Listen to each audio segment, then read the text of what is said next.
Welcome, everybody.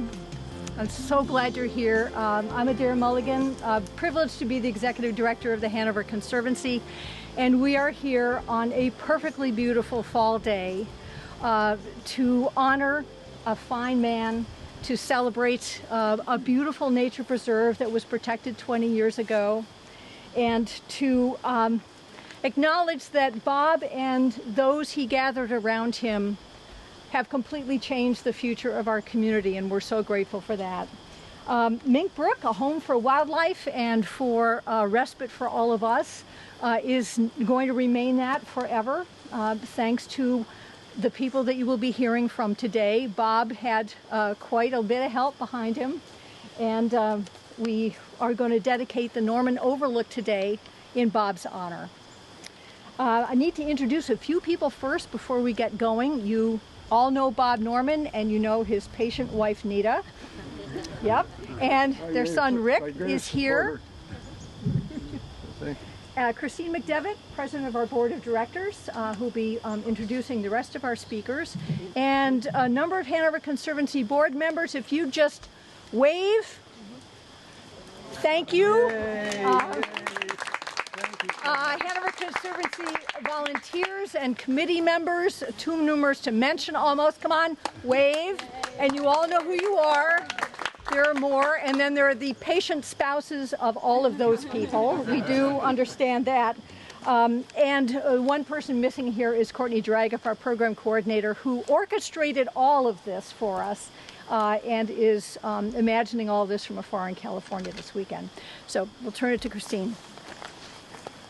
So we're so fortunate to have so many friends and neighbors here today. Thank you all for coming out to celebrate this special occasion. Somebody who wanted to be here but could not is current Dartmouth College President Phil Hanlon. As many of you may know, today is Matriculation Day at Dartmouth, which is a day full of tradition and history. So he sent some remarks and asked that we share them with you. So I'm going to read this. If you can't hear me, please, Bill, I'll have you be my metric back there and let me know if I need to speak up. What an honor to have the opportunity to pay tribute to Bob Norman, founder of the Hanover Conservancy and a Dartmouth faculty member who has played an especially meaningful part in my academic life and holds a special place in my heart. It's somewhat fitting that it is matriculation that prevents me from being with you in person today, a time when I have the pleasure of individually welcoming every incoming student to Dartmouth, and find myself striving to emulate Bob in so many ways. You see, Bob was a model for just how deeply Dartmouth faculty care about the nurturing and development of undergraduate students. When I first arrived at Dartmouth as a student in the fall of 1973, Bob was one of my earliest and most formative professors in the math department. Not only did he push me to engage in undergraduate research, he had confidence that I, as a student, had the capacity to make new discoveries. Under his supervision, I was able to conduct the research that led to 3 solo publications while completing my senior honors thesis on the topic of pollia theory. At the same time, he taught me about the power of collaboration, eagerly connecting me with fellow students and with other mathematicians in his network. Among them was another of his former students, Bob Robinson, a global leader in enumerative combinatorics, the field of mathematics in which I would eventually come to specialize. Bob Norman had a knack for making these kinds of connections, which, for me, led to the good fortune of being able to work under Bob Robinson's tutelage while collaborating with him on a number of publications. Bob, you have done so much to help advance my career, it's hard to enumerate here. But even more than that, you cared about me as a whole person. I'll always cherish the invitations I'd periodically receive from you and Nita to dinner at your home, and the mentorship you provided at every step of my journey. Generous with your time and attention, you went out of your way to get to know me and my parents, and were always there with a vote of confidence in my abilities as a student, as a professor, and still today as an academic administrator. Because of you, I will always strive to provide my students with the same level of care and concern you've so generously shown me. Bob, I cannot thank you enough for all you've done for our students, for the Conservancy, and for our most special home on the Hanover Plain. And I cannot think of a better way for the Conservancy to recognize your contributions than with an overlook named in your honor. Sincere congratulations, Phil Hanlon.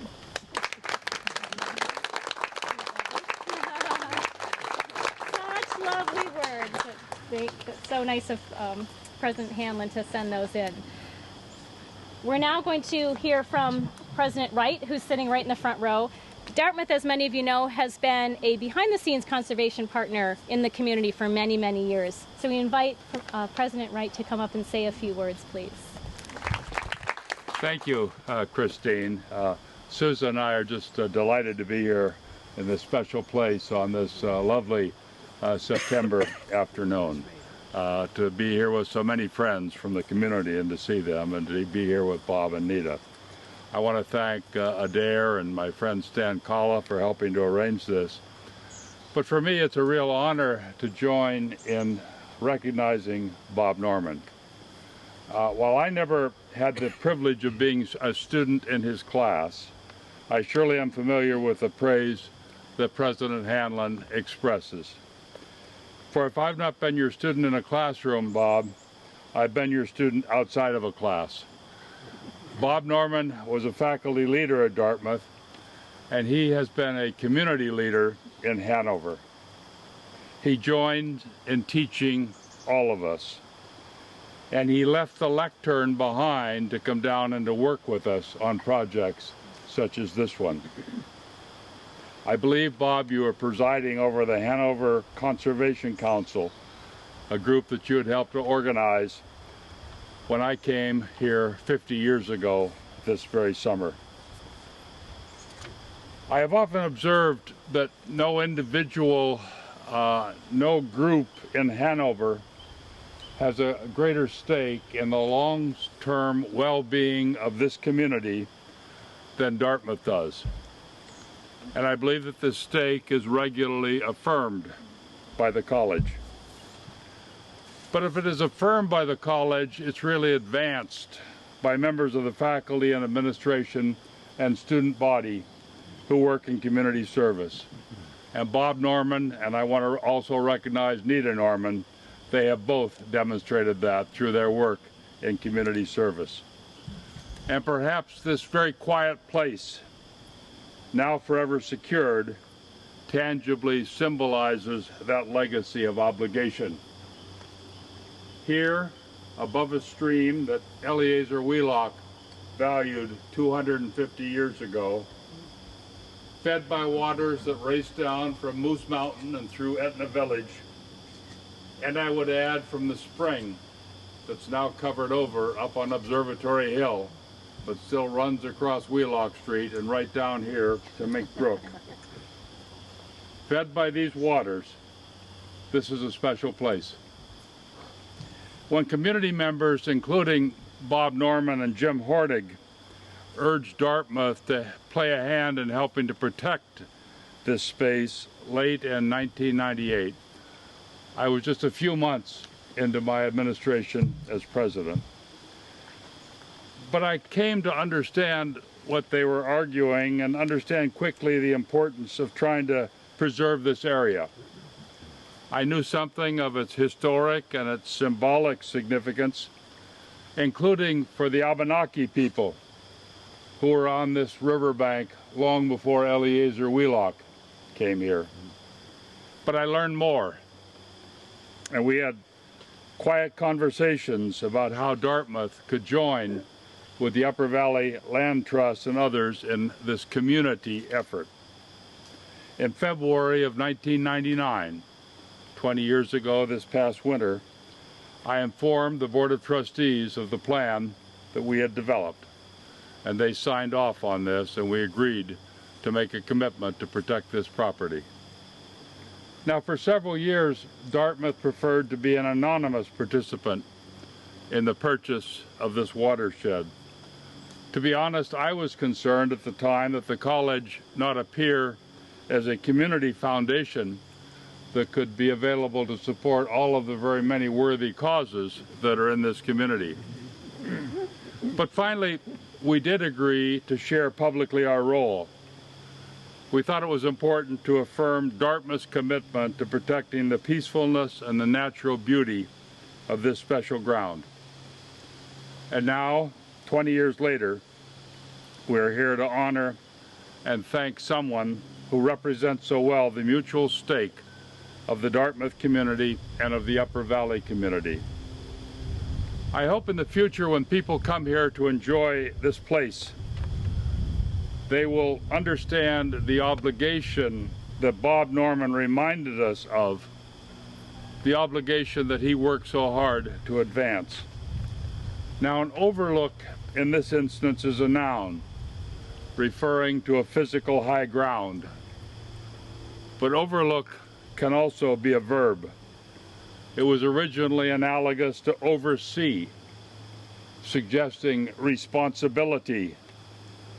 And responsibility is something that Bob Norman has urged us to assume, and he has personally demonstrated so many times in the last 60 years. Bob, we're honored to be here with you today. Thank you for all you've done.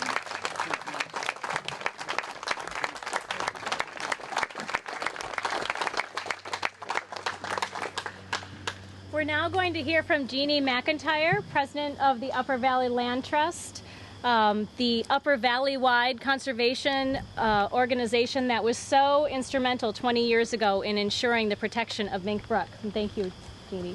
Thank you. Like Jim and Phil, I recognize the special day here and thank all of you for being part of it, and so grateful for the Conservancy honoring Bob in this way. 20 years ago, I attended a week-long program that focused on the resilience of land conservancies and their leaders. It was a national program, and one day we spent with a Buddhist monk who talked with us about personal resilience and the emotional toll of environmental leadership. He noted the high rates of burnout and suicide among advocates and researchers around the globe. He pointed out the contributing factors, the immensity and complexity of the problems that we take on, how a person can dedicate an entire lifetime and scarcely move the needle, how difficult it is to measure and remember to celebrate progress. He mentioned how keenly we feel the tragic impacts of inaction and failed action. I realize that I am very, very lucky to live in the Upper Valley, that my life's work has occurred in this place that's shaped by creative, passionate, brilliant, hopeful people. Donella Meadows, Alan and Nan King, Lilla McLean Bradley, Noel Perrin, they filled the landscape of my work with humor and love and fierceness. And Bob Norman, and Nita too, own a part of that force field. It's far-reaching. It means acres and of land, it means miles of streams, and it means birds and butterflies traveling between continents. And it's personally transformative. It means the boldness to speak up. It means the confidence to learn. I am really, truly grateful to be in this environment. Speaking of resilience and institutional resilience, I suspect that most people here have had a significant hand in the success of the Hanover Conservancy, but nobody has been more impactful than Bob Norman. I've known Bob many, many years, and we've talked for 3+ decades about our work, the work of the Conservancy, the role of land conservation and advocacy, and I know the Conservancy's trajectory has not been a straight line, and Bob has been there on the rises and the wanings and the falls and the regroupings and relaunchings, and he's kept the flame alive every day, and that's a very, very special thing for all of us. Bob and I have been talking and working together, as I said, for more than 30 years, going back to programs on his radio show at WDCR, carpooling to Concord for hearings about the bottle bill and transportation policy and water quality, gas tax, Lake Tarleton, the White Mountain National Forest, bike ped planning, the Sierra Club, Audubon, strategies for advocacy, strategies for non-advocacy, who's on first base, where do we go from here, who should go first. Bob and I coordinated about Mink Brook too, all through the 1990s. He led efforts to use the regulatory processes to slow down and stall the probable development of this place. And I maintained relations with the owners and tried to keep the door open for our purchase. So when, in 1998, I got the call that there was a donor prepared to make a significant gift to jumpstart the campaign to conserve the land, the first person I called was Bob. And we sprang into action with a campaign around Lilla McLean Bradley's kitchen table. Lilla and Nancy Prosser and Charlotte Faulkner. I've heard Bob say it was the best fundraising effort he's been involved with, and I feel the same way. It was exhilarating, it was affirming, and it was really fun. After we raised the money, this was a 6-week campaign, or really about a 5-week campaign. It was amazing. After we raised the money, Bob and I found ourselves attempting to reconcile seemingly incompatible requirements of some of the major contributors. And for a few days, we had very intense conversations, sometimes into the evening hours. We tested trial balloons. We pushed each other to consider unwelcome ideas.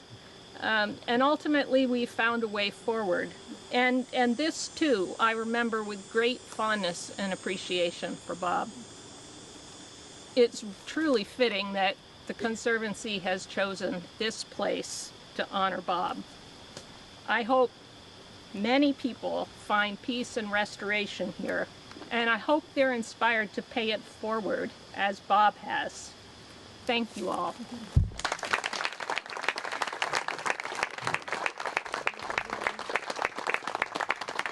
So Bob began his conservation advocacy journey in 1961, working with the town of Hanover.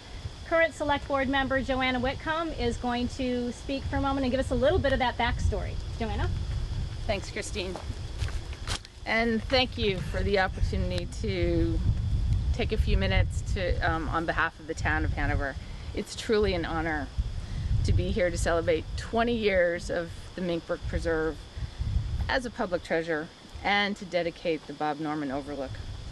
It's particularly relevant today, a day after returning from Denmark. I had the privilege of going over with town officials and Dartmouth senior management. We learned how the country and the states and the municipalities and their citizenry are working together to boldly, and I mean really boldly, address our changing climate. This kind of town gown venture stems from Bob, his leadership and his vision. Back in the late 1900s, that's kind of fun to say, huh? Bob and Nita built a visionary home up the Mink Brook watershed. It was sited to take advantage of the sun, super insulated, and used heat pump technology, something that we all who work in sustainability know about now, but certainly didn't know back then. Bob was a pioneer. The town is actually using this technology to help meet its 100% renewable electricity by 2030, and the college is looking to follow suit. Nearly 60 years ago, the town adopted a zoning ordinance to implement recommendations from their first comprehensive plan, called Hanover Plans Ahead. At the time, all of the recommendations for zoning were put forth at town meeting, except one. The one that was not put forward was to create a green belt around the downtown.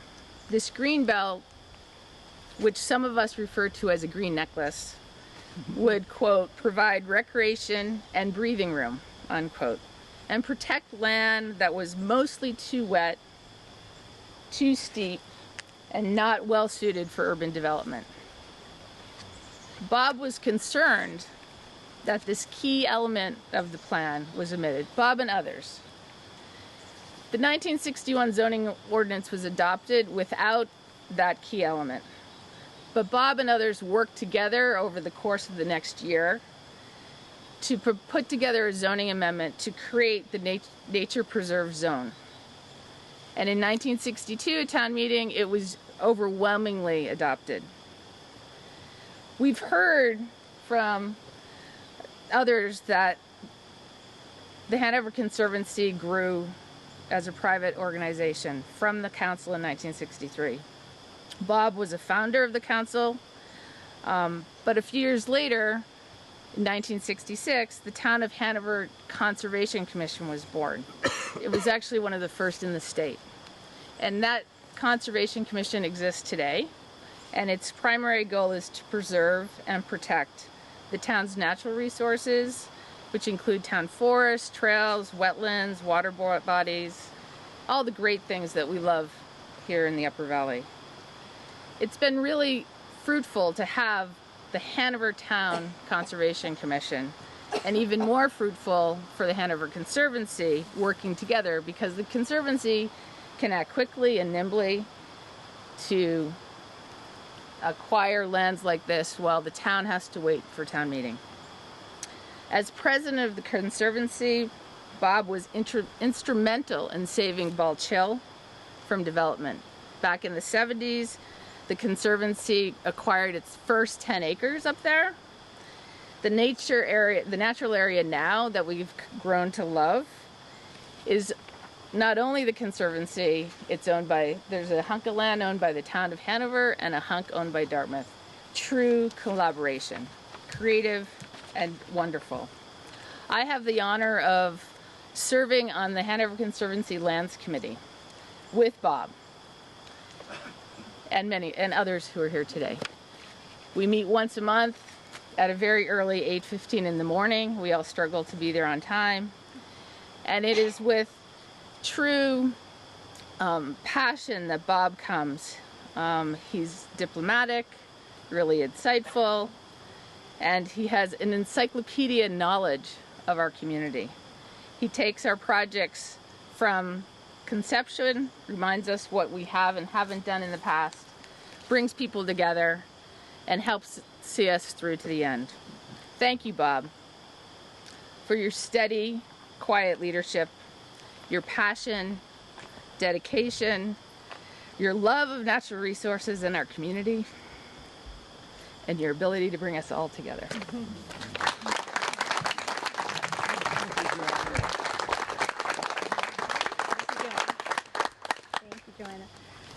So we are now going to hear from our guest of honor, Bob Norman, and while he is making his way to face you, Rick, you can help get Bob up. I'm going to add my own note of thanks to Bob.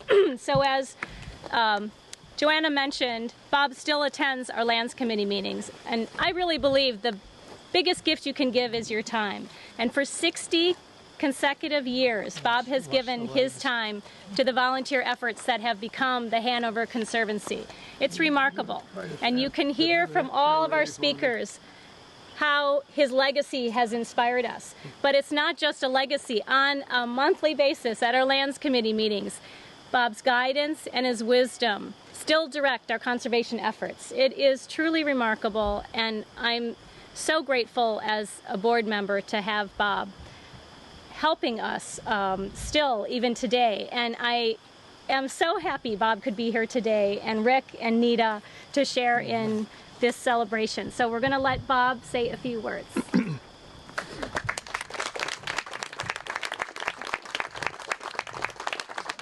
So thank you so much. I hope you can hear me. I had so many things I wanted to say, and I know it's so late, I'm not going to be able to say them.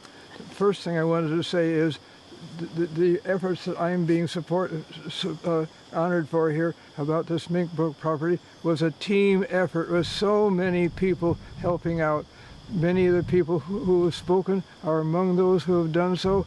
But the first thing I wanted to say is even the smallest gifts made a big difference. Although you may hear some about some of the details of where all the money came from, but the people who contributed less than $80, and so many hundreds of you did that. That was what really made the difference. The small contributions are very, very important. But we've also had so many wonderful contributions from people who gave quite a lot more. I want particularly to mention the Brian Quinn and family, who long before the mysterious call you heard about, gave $100,000 to the Hanover Conservancy for whatever might be helpful for Mink Brook. So when Jeannie McEntire received a call from the mysterious voice from Dartmouth that saying, would $750,000 help? Whoa! It made all the difference, because Jeannie McEntire and I, with help from, she was arranged it, had gotten a survey of how much we could raise locally, and they said about $425,000, and the land here was going to cost well over $1 million. So would $750,000 help? You bet it would. It made a big difference in this. And so once we got to that point, we had, as Jeannie said, we had about 5.5 weeks to raise the money. The call came the day before Thanksgiving. We were supposed to have all the money by early February. That's a fast call. And it was because so many people who love this place and love the community and were honored to be part of the Hanover Conservancy, in a different name then, were willing to contribute quite a lot of money, and and then in addition, eventually, the Quinn family gave quite a lot more. So when we finally succeeded in raising the money at the last minute, we still had to negotiate to get something that we liked, and that Brian Quinn liked, and that the Abenaki people liked, because we are so pleased that they are willing to cooperate with us on this sacred place. Sacred to us in different ways, but it was so wonderful that they would work with us on this. Now, I wanted there's more I wanted to say, and I'm not going to be able to say it, but I wanted to say something just about Phil Hanlon. He gave that very moving honor to me, and it brought tears to my eyes. But I want to say something about Phil Hanlon, if I may, just because he was a very special person. His senior thesis, not his doctorate, he and Bob Robinson both did work on this combinatorial counting material that was so much more sophisticated than anything I could possibly do, and they did it so well and so wonderfully. And I wanted to say that they were both worked together later on, but I was able to arrange that. As a matter of fact, which meant getting Phil Hanlon to Australia to work with Bob Robinson, and that was really quite something. But I wanted to say also that between them, Phil Hanlon was very different from Robinson. He was really a Renaissance person. He was very capable of doing things in all parts of the academic world. And for example, he once, one of his professors in history said that he remembered Phil Hanlon very well. He was the only science major who ever got an A on all of his history papers. So that gives you some idea of how broad his experience was. So thank you, Phil, for that wonderful commentary, and I hope you appreciate how much I appreciate you. Now, what else do I want to say? I want to make sure that you realize that the people who contributed to this really are part of the team, and I was only helping make it happen. It was because of so many of you that it happened at all. So maybe that's all I should really say. I wanted to say so much more, but you know, I don't think I can. I want to thank Jeannie and I worked so closely together. The land trust raised part of the money, and we raised the other part of the money, and it turned out to be enough to actually, thanks to help, especially from Brian Quinn, to have people for the what's the right word?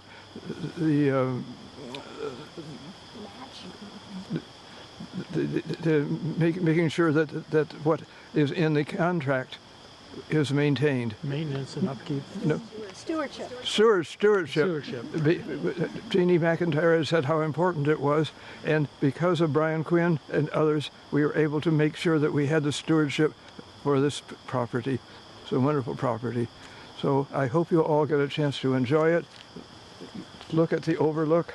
It's a tribute to me and to Nita, but it's a tribute really to the many people who helped out. I'm so grateful to you all.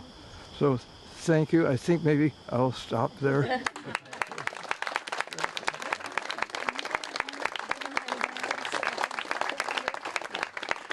So we're now going to dedicate this wonderful overlook, and Adair and Bob will do the honors. We're going to have help from Ella LeMay. Ella, where are you? Thank you.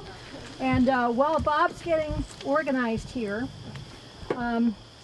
there we go. I wanted to tell you a little bit about how this came to be. We knew that Bob has been looking out and looking over the Hanover Conservancy and the Conservation Council for years. We also know that Bob is an expert birder, and this is a great spot to observe birds, to look over the stream.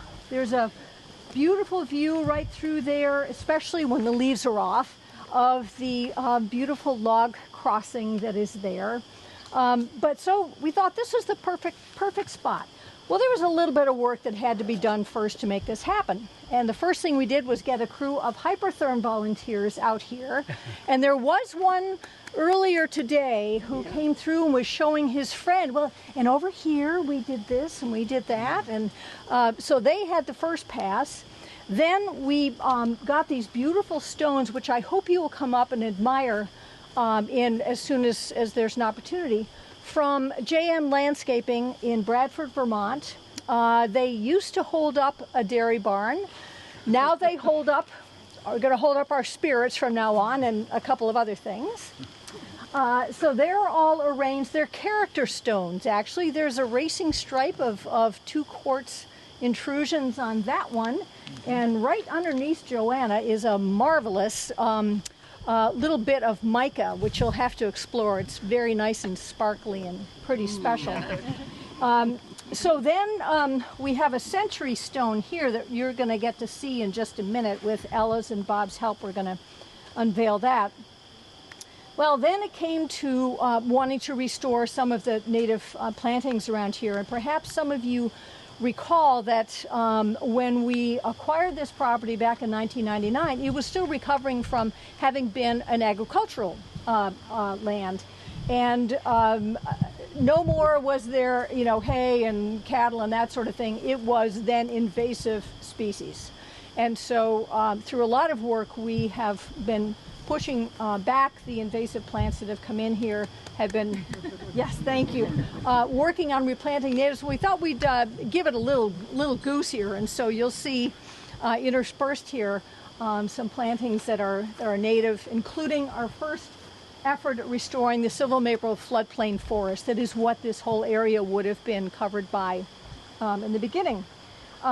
So special thanks to E.C. Browns for those plants. They were planted this week by, let's see, Jim and Jill and Dudley and Courtney and Hugh Mellert, who's also here. So this Century Stone has a special job to do.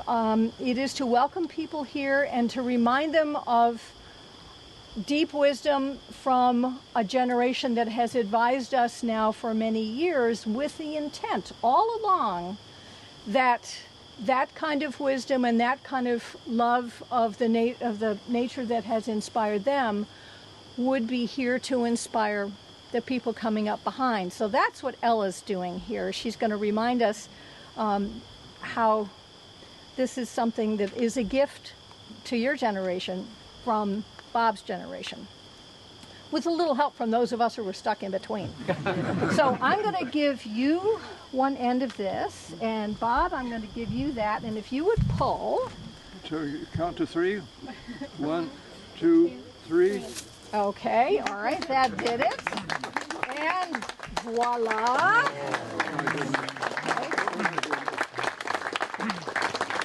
Would you like to read it to Bob?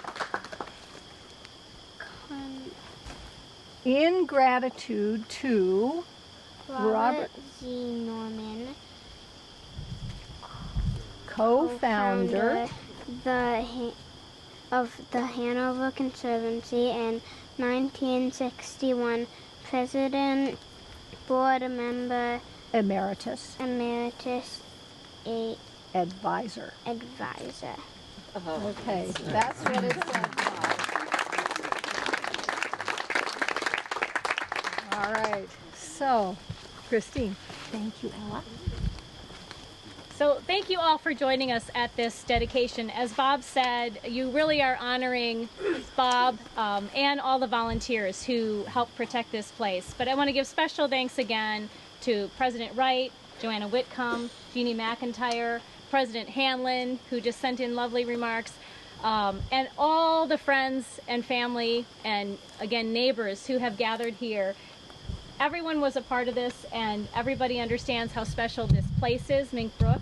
But we really do want to acknowledge that the reason we're here today, Bob, is to thank you for over 60 years of service to our community and making it just this wonderful place that it is. Thank you so much, Bob. And Nita, of course, is right behind him. We have refreshments, and we hope you'll all mingle and stay and come over and say hi to Bob and Nita and Rick. It was nice to meet you down